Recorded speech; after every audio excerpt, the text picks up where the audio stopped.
Hello friends, welcome back to my channel fantasy mom. இன்னைக்கு நாம பார்க்க போறது சூப்பரான எக் கிரேவி ரெசிபி தான்.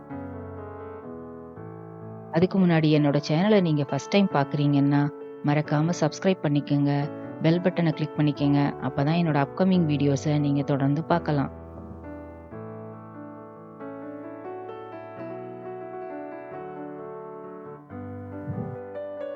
இந்த எக் கிரேவிக்கான இன்கிரீடியன்ஸ் எல்லாம் ஸ்க்ரீன்ல டிஸ்ப்ளே ஆயிட்டு இருக்குது, நோட் பண்ணிக்கோங்க. 4 எக் எடுத்து பாயில் பண்ணி தோலை உரிச்சு ஒரு பவுல்ல வச்சுக்கோங்க.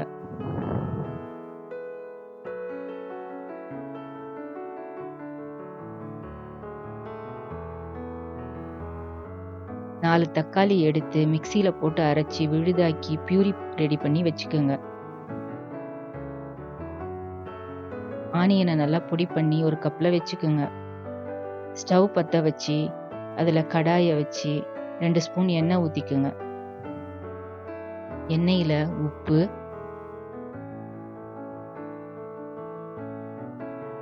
மஞ்சள் தூள்,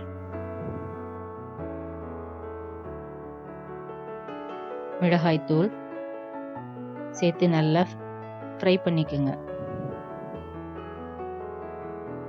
இப்போ அதில் வேக வச்ச முட்டைகளை போட்டு நல்லா ஃப்ரை பண்ணிக்கோங்க.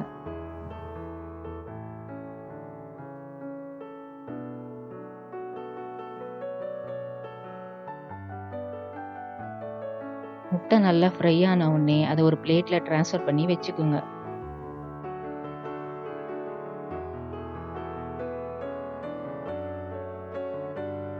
இப்போ அதே கடாயில வெங்காயங்களை சேர்த்து வதக்கிக்குங்க.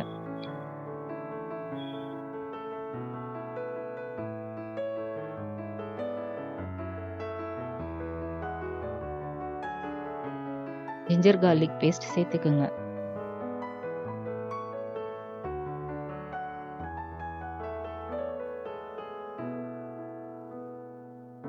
டொமேட்டோ பியூரியையும் சேர்த்து நல்லா வாசனை போற வரைக்கும் வதக்கிக்குங்க.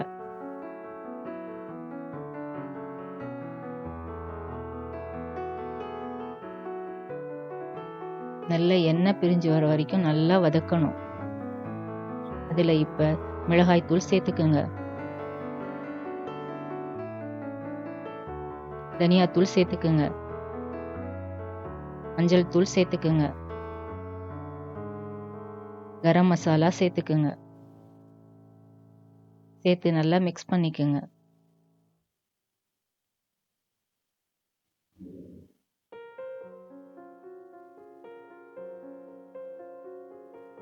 தேவையான அளவு உப்பு சேர்த்துக்குங்க.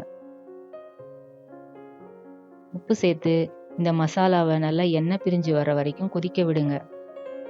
கொதிச்ச உடனேயே அதுல வேக வைத்த முட்டைகளை கட் பண்ணி சேர்த்துக்குங்க.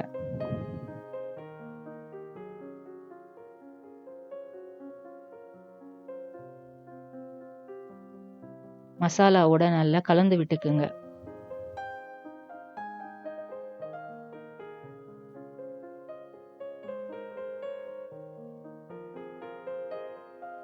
கொத்தமல்லி இலைகளை மேல தூவிக்குங்க. இப்ப அருமையான எக் கிரேவி ரெடி ஆயிடுச்சு. இதை ஒரு பவுலுக்கு டிரான்ஸ்ஃபர் பண்ணி டெக்கரேஷனுக்கு, கார்னிஷிங்க்கு கொத்தமல்லி இலைகளை மேல தூவிக்குங்க. பாருங்க, நம்மளோட சூப்பரான எக் கிரேவி ரெடி ஆயிடுச்சு. இந்த வீடியோ உங்களுக்கு பிடிச்சிருந்துச்சுன்னா லைக் பண்ணுங்க, கமெண்ட் பண்ணுங்க, ஷேர் பண்ணுங்க, சப்ஸ்கிரைப் பண்ணுங்க. Until then, bye from Fantasy Mom. இன்னொரு வீடியோல சந்திக்கலாம்.